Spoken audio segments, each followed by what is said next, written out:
Napoleão, de fato, havia derrotado os mamelucos e se apossara do Egito. Mas sua sorte não duraria muito. Nesta baía em Abukir, na costa mediterrânea do Egito, Napoleão se depararia com o desastre. Sabe, ele não estava sozinho. A frota britânica, comandada pelo maior almirante da Inglaterra, Horatio Nelson, andava procurando seu inimigo, os franceses. E ele conseguiu finalmente encurralar sua presa em Abukir. O almirante francês queria levar sua frota para um porto mais seguro. Mas Napoleão insistiu que ela permanecesse em águas egípcias. Foi uma decisão que iria lhe custar caro. Isso porque a Baía de Abukir é um pesadelo para qualquer almirante. Uma baía rasa e sem proteção, que só é utilizada hoje por pescadores. E mesmo eles jamais sonhariam com passar a noite aqui, muito menos passar um mês ancorados neste local.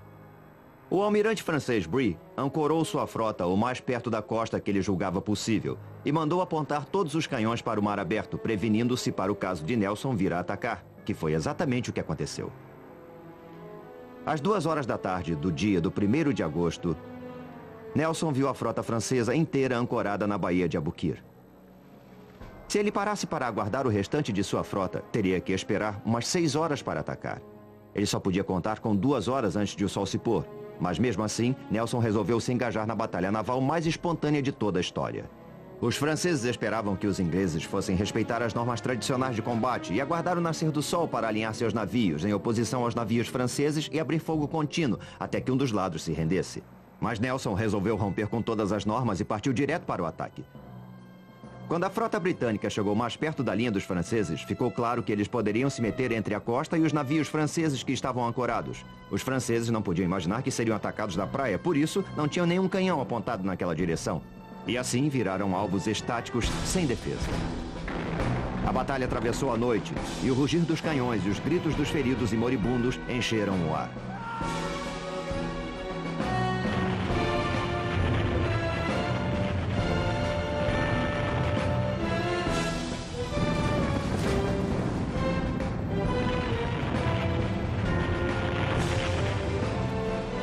O Orient, que era o maior navio do mundo com 120 canhões, estava prestes a perecer.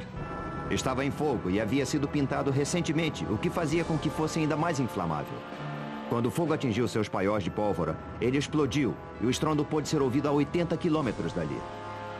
Era o som mais forte que eles já haviam escutado. E os marinheiros de ambos os lados sustaram o combate por 10 minutos. Quando a batalha terminou, Nelson declarou: "Vitória não é uma palavra forte o suficiente para descrever esta cena. Foi a batalha mais decisiva da história naval. Foi a Pearl Harbor de Napoleão." Nelson era estritamente um marinheiro e não tinha intenção de lutar em terra. Ele destruíra os navios de guerra de Napoleão e a partir de então seria difícil para os franceses receber suprimentos ou reforços de tropa da França. Ele comentou secamente: "O exército deles está numa enrascada e não vai conseguir sair dela." E ele zarpou dali, deixando os franceses encalhados no Egito.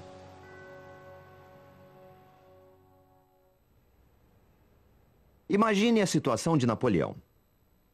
A sua frota havia sido destruída. Ele estava isolado.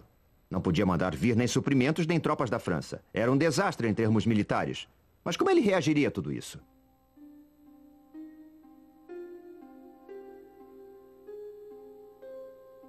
Ele funda um instituto de estudos científicos no Egito. Ele não é um soldado como os outros. Ele é um general com uma tremenda força de vontade e enorme habilidade intelectual. O Instituto de Napoleão foi constituído por cientistas, pesquisadores e artistas que ele havia trazido consigo para estudar todos os aspectos do Egito. Um dos favoritos era Vivant Denon, o artista que ajudou Napoleão a levar a arte italiana para a França durante a campanha da Itália. Aos 55 anos, Denon era um dos membros mais velhos da campanha do Egito, mas não se importava com as balas zunindo sobre sua cabeça enquanto fazia esboços dos templos. E havia também o general Caffarelli, que comandava o batalhão de engenharia. Ele havia perdido uma perna lutando na Alemanha e andava por todo lado com uma perna de pau. Napoleão gostava de sua animação e levava Caffarelli para onde fosse. Na primeira reunião do Instituto, Napoleão, que era o vice-presidente, sugeriu assuntos para pesquisa, tais como: haverá formas de melhorar o pão? Era o francês falando. Haverá matéria-prima para a pólvora no Egito? Era o soldado falando. Como podemos melhorar o sistema legal do Egito? Era o filósofo falando. Mas os cientistas podiam escolher o que investigar, e mesmo os mais tímidos preferiam explorar as pirâmides a estudar fornos de pão. Fundado o Instituto, Napoleão estava agora pronto para visitar as pirâmides. E certamente mostraram a ele uma múmia, como fazem com todos os turistas. Quando Bonaparte visitou as pirâmides, ele deve ter se impressionado. A Grande Pirâmide era 2 vezes mais alta que o mais alto prédio da França. Até a construção da Torre Eiffel, ela era a construção mais alta do mundo. Napoleão mandou que alguns de seus soldados escalassem a Grande Pirâmide, mas ele ficou na base. Com sua ativa mente matemática, ele calculou de cabeça que as pedras contidas nas 3 grandes pirâmides seriam suficientes para erguer um muro de 1 metro de espessura e 3 de altura, cercando toda a França. Enquanto Napoleão sonhava em construir um império oriental, seus problemas se avolumavam em Paris. Estava para estourar um escândalo que o atormentaria pelo resto de sua vida.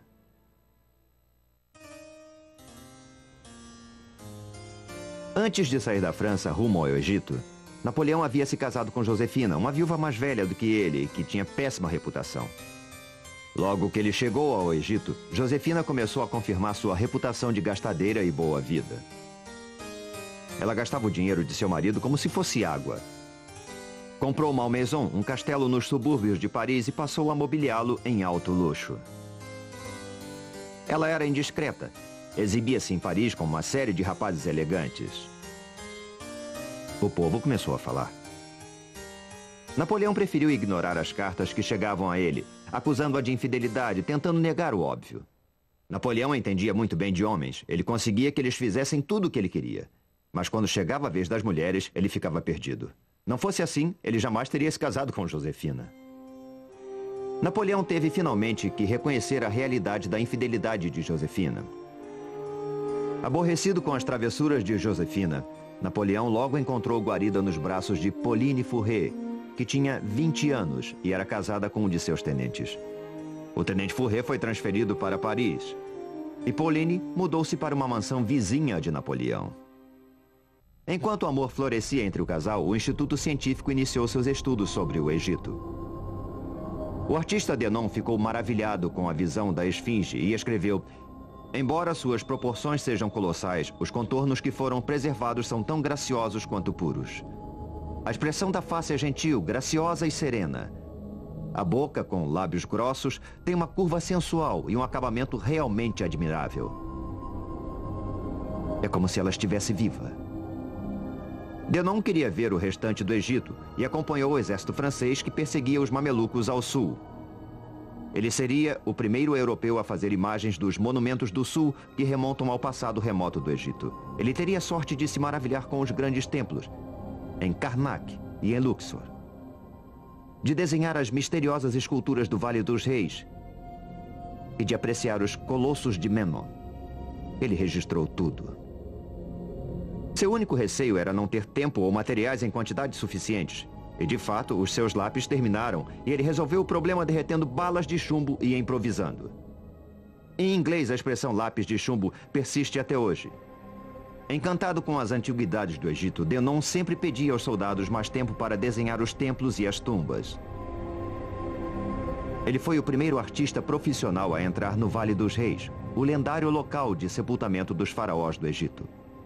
Denon nunca havia visto uma paisagem semelhante. Um vale isolado de uma brancura que brilha ao sol, completamente estéril, e com o que pareciam ser cavernas cavadas nas encostas cheias de detritos. As tumbas dos reis ficavam lá dentro. Ele quase se desesperou tentando registrar as pinturas das tumbas com suas cores vibrantes. Como é possível abandonar estas preciosidades sem fazer um registro delas? Como retornar sem um desenho para mostrar? Eu implorei por 1/4 de hora. Me deram 20 minutos. Uma pessoa segurava uma fita métrica sobre cada objeto para qual eu apontava, e eu pude terminar minha tarefa com graça e perfeição. Denon não era o único cientista que trabalhava no Vale dos Reis na ocasião.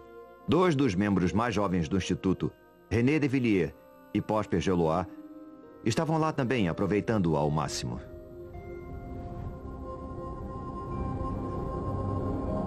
Quando os faraós começaram a ser enterrados aqui, as pirâmides já tinham 1000 anos de idade. Eram monumentos muito antigos. Por isso, os reis do Egito escolheram um local sob uma pirâmide natural, para que ela velasse por suas tumbas.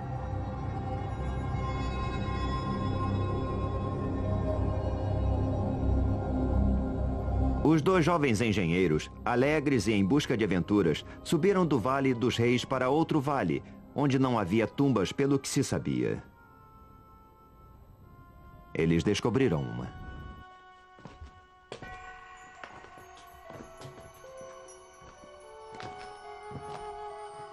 Depois de se espremer por passagens descendentes, eles chegaram a um canal profundo, projetado para proteger a tumba da água caso chovesse, o que era raro. E lá eles se depararam com o dono da tumba. Mas eles não sabiam quem era ele. Ainda decorreriam 20 anos antes que se pudesse decifrar os hieróglifos e ler os nomes.